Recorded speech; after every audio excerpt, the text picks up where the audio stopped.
Papy, t'as encore fait un mauvais rêve, papy? Papy fait toujours le même cauchemar, tu sais. Je ne sais pas si je peux te raconter, je ne sais pas si tu es assez grand. Si, je suis un gros garçon, papy, maintenant. Alors, raconte-moi ton cauchemar. C'est bien parce que tu es mon petit-fils préféré. Viens t'asseoir, Gérald. Viens t'asseoir, mon garçon. Allez, mets-toi là. Tu es prêt? Oui.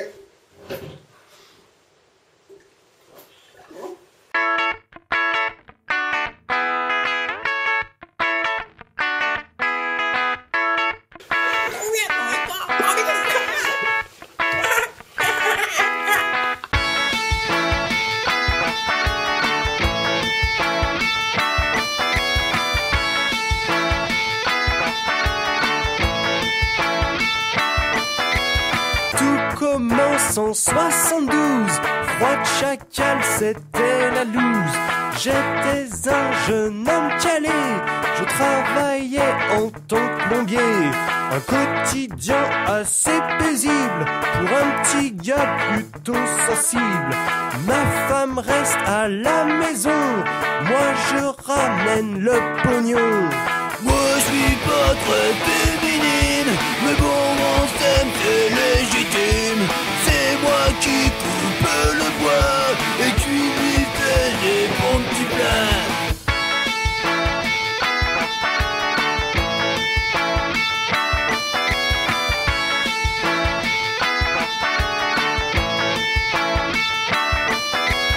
Dans cette petite ville sans problème, il n'y a que des gens qui s'aiment. on ne le sait pas encore, Mais dans un mois on est tous morts. une menace place sur ce pays. Et on n'est pas encore avertis. Pour l'instant tout va très bien. On rentre chez nous l'air de rien. Dis-moi comment s'est passée ta journée. Une vingtaine de chiottes débouchées. Ce soir c'est du poisson pané. Et toi va allumer la télé.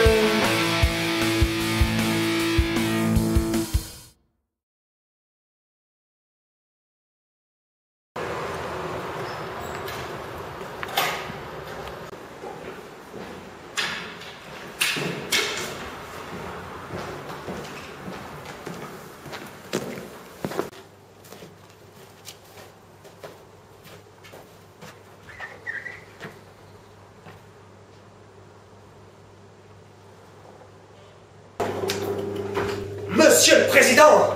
Ne me dites rien, Johnson. Ne me dites rien. Mais voyons, Monsieur le Président! Johnson, vous savez bien qu'il faut pas m'emmerder quand je suis dans mon bain. Alors vous arrivez là tout pimpant avec votre chapeau. Et moi je suis là. Et vous m'emmerdez, Johnson. Vous m'emmerdez. Monsieur le Président, je suis désolé de vous déranger. Je ne voudrais pas mettre la charrue avant le bateau, mais je dois absolument parler avec vous d'une affaire de la plus haute importance. Encore une guerre, Johnson. Encore une foutue guerre, Johnson. Monsieur le Président, sans vouloir vous offenser, nous n'en avons pas eu depuis 39-45 et il me semble que vous n'étiez pas encore au pouvoir à cette époque. Excusez-moi de m'être emporté, Johnson. Mais vous savez, avec tous ces médias, toutes ces vidéos qui nous montrent chaque jour de la guerre, Johnson. Oui, de la guerre. Et j'en souffre, Johnson, et vous le savez. Vous le savez. Vous êtes le premier à le savoir. Alors, ne venez pas encore me parler de guerre, Johnson. Ne venez pas encore me parler de guerre. Monsieur le Président, il ne s'agirait pas d'une guerre que nous provoquerions, mais il s'agirait d'une guerre de défense. Comme je vous en ai déjà parlé récemment, mais nos frontières sont menacées par une horde malfamée d'ours. Mais sommes-nous sûrs qu'elle est malfamée, Johnson? Absolument, Monsieur le Président, ils sont très malfamés, ils sont même très très méchants, si je puis me permettre. Très bien, Johnson. Développez vos théories. Monsieur le Président, ces ours ont implanté une cachette dans la forêt, pas loin de la frontière suisse. Je pense qu'il faut agir. Mieux vaut prévenir que guérir, comme on dit dans le métier. Combien sont-ils, Johnson? Eh bien, on en compte environ 10 000, armés jusqu'aux dents. Très bien, mais que proposez-vous? Monsieur le Président, il faut envoyer toute notre armée. C'est le seul moyen de nous sauver. Johnson m'a pas choisi pour que j'aille buter des tas de grizzlies. Il faut trouver un compromis. Monsieur le Président, je crois que vous ne comprenez pas. Je ne comprends pas, Johnson. Le seul moyen d'en finir, c'est de tous les faire retirer. Vous êtes sûr? Tout à fait sûr, ça ne prendra qu'une ou deux semaines pour bouter jeter ces énergumènes hors de notre belle France qu'on aime. Signé, vous n'aurez plus de problème. Vous m'avez convaincu, Johnson. Je suis fier de vous, monsieur le président. Allez donc me préparer bonnes armes et missiles. C'est bien. Je sais. Ok. Laissez-moi m'en occuper.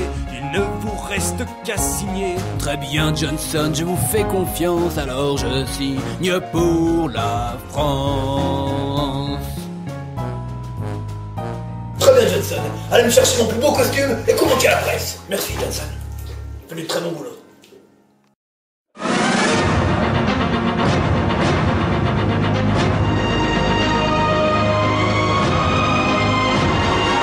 Bonsoir, ici Dan Brunner pour les informations spéciales.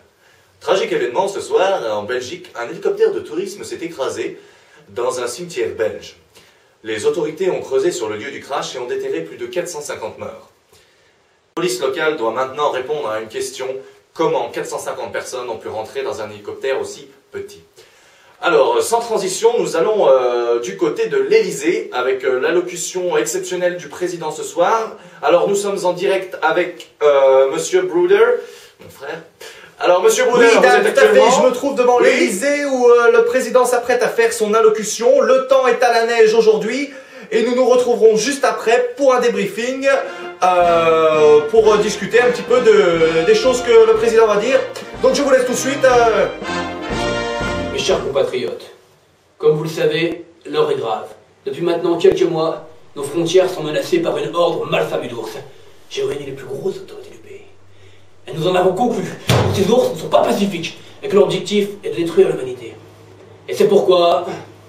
Je déclare la guerre aux ours, parce que les ours, ils sont méchants. Je déclare la guerre aux ours, parce que les ours, ils sont méchants. On va pas se laisser faire par ces gros mammifères. Allez vous préparer à leur mettre une branlée. Les armes sont demandées pour rejoindre l'armée. Ceux qui veulent se cacher seront exécutés. Mes chers compatriotes, merci.